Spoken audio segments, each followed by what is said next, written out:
बिस्मिल्लाहिर्रहमानिर्रहीम। Students of 7th class, आज हमारा जो टॉपिक है वो है स्टोरी का। हम कर रहे हैं एक्सरसाइज में भी आपने वर्किंग विद द टेक्स्ट में जो क्वेश्चंस है वो आपने किए। अब इसका भी पार्ट जो है, राइट ट्रू और falls in the box provided against each statement. Question number 1 इसका भी पार्ट है। यहाँ पर आप पेज नंबर 105 पर है ये एक्सरसाइज। ट्रू और फॉल्स आपको लिखना है। बॉक्स हैज बीन प्रोवाइडेड, आपको बॉक्स प्रोवाइड किया अगेंस्ट ईच स्टेटमेंट।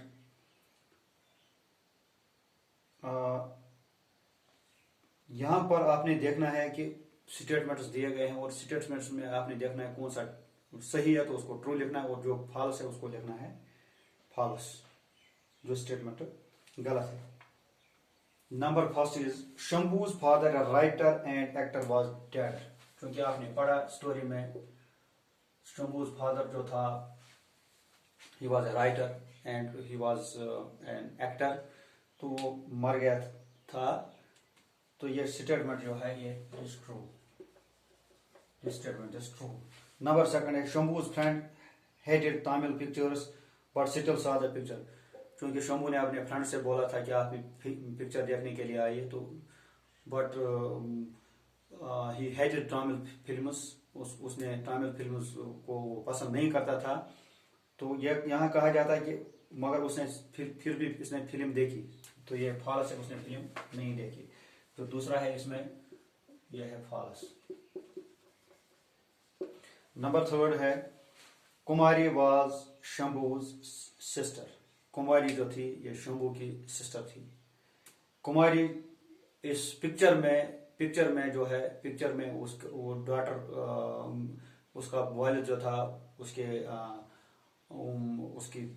बेटी का रोल वो कर रही थी। तो यहाँ पर ये स्टेटमेंट है इट इज ट्रू, लेकिन एक्चुअल में वो असली बहन उसकी नहीं थी बल्कि फिल्म में उसकी बहन थी। तो इसको आप फिलहाल ट्रू ही लिखें। Shambhu lived in his father's company 3 hours a day as long as picture was on screen। जब तक पिक्चर स्क्रीन पर थी शंभू हर रोज अपने बाप को 3 घंटे देखता था। ये सही है क्योंकि 3 घंटे हफ्ता उसने उस फिल्म को देखा जब तक वो फिल्म स्क्रीन पर चली थी। नंबर 4 है Shambhu's mother was reluctant in the beginning to see the picture but Shambhu persuaded her to see the last show। क्योंकि शंभू की माँ झिझक महसूस कर रही थी पहले लास्ट शो उसको देखने के लिए उसको इसने शंभू ने राजी कर दिया। तो दिस स्टेटमेंट इज ट्रू। जो पांचवा है इसमें, पांचवा भी इसमें ट्रू है। नंबर 6 है newspaper scene was unbearable for Shambhu's mother. क्योंकि आपने पढ़ा भी शंभूज मदर के लिए बहुत ही नाकाबिल बर्दाश्त सीन था ये। तो छठा भी है ट्रू, न्यूज़पेपर वाला सीन। सातवां है the lights were put on in women's class when Shambhu's mother fainted there during the show. Show के दौरान जब शंभू की माँ बेहोश हो गई, फेंट हो गई, तो उस दौरान लाइट्स ऑन किए गए। तो दिस इज आल्सो ट्रू। यह है 7th वाला part, it is also true. Number 8 है Shambhu's mother did not see the picture after she fainted and was taken home by Shambhu। Shambhu की माँ ने वो फिल्म बाद में नहीं देखी, उसको शंभू ने घर ले लिया। तो this is also true. 8th वाला है, it is also true. Number 9 है Shambhu was affected both by his mother's breakdown and by the parting from his father in the end। And में क्या हुआ, एंड में शंभू को बेचारे को बहुत ही इफेक्ट हो गया। किस वजह से? एक तो उसकी माँ का ब्रेकडाउन जो है, उसकी सेहत खराब हो गई, बेहोश हो गई वो। तो उसके साथ साथ उसको ये भी दुख था कि वो अपने बाप से अब अलविदा कह रहा है, जुदा हो रहा है। तो this is also true. 9th वाला भी ट्रू है। This was B part. Now we will see the language work. ये क्वेश्चन हमारा कंप्लीट हो गया है।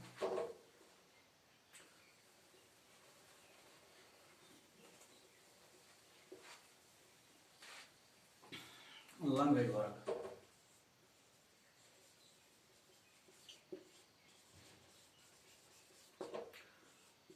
वर्क में match phrases from A with their meanings in B. Phrases दिए गए हैं ए में और उसका जवाब जो है बी में। फ्रेज जो है, फ्रेज मैंने पहले भी आपको बताया, पार्ट ऑफ ए सेंटेंस, जो जब तक उसमें हम दूसरे अल्फाज मिलाएं तब तक वो एक बराबर मीनिंग नहीं देता, तो इसलिए इसको बोलते हैं phrase.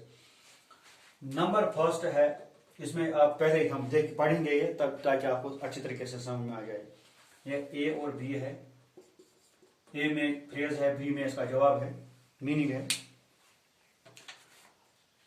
To put out for while at least a sort of whole of, and to act, to take off, to last long, to secure up, hither and thither, parting from।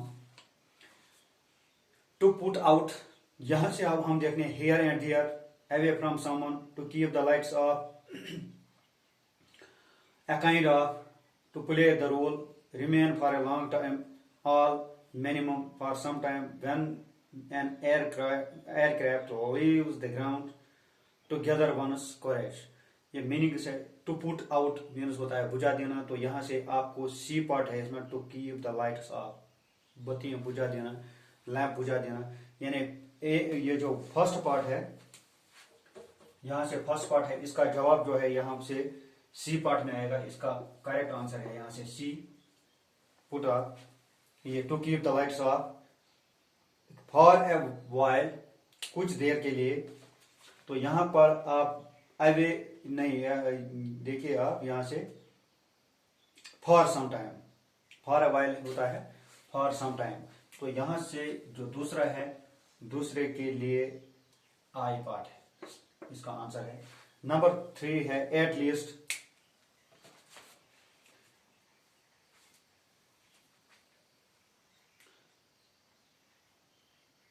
At least होता है minimum, तो यहां पर H है। तीसरा जो है H. A sort of होता है काइंड ऑफ, जो चौथा है इसमें डी है। अब यहां से हम पांचवा देखेंगे। पांचवा है होल ऑफ। होल ऑफ होता है ऑल, तो इसमें है जी पार्ट, सही है। अब यहां से छठा है टू एक्ट। एक्ट होता है जब हम कहीं पर कोई एक्ट करें, टू प्ले द रोल, इसमें ई पार्ट आएगा 6 में, E part. To take off, take off होता है when an aircraft leaves the ground, इसमें 7 में जे है। टू लॉस्ट लॉन्ग होता है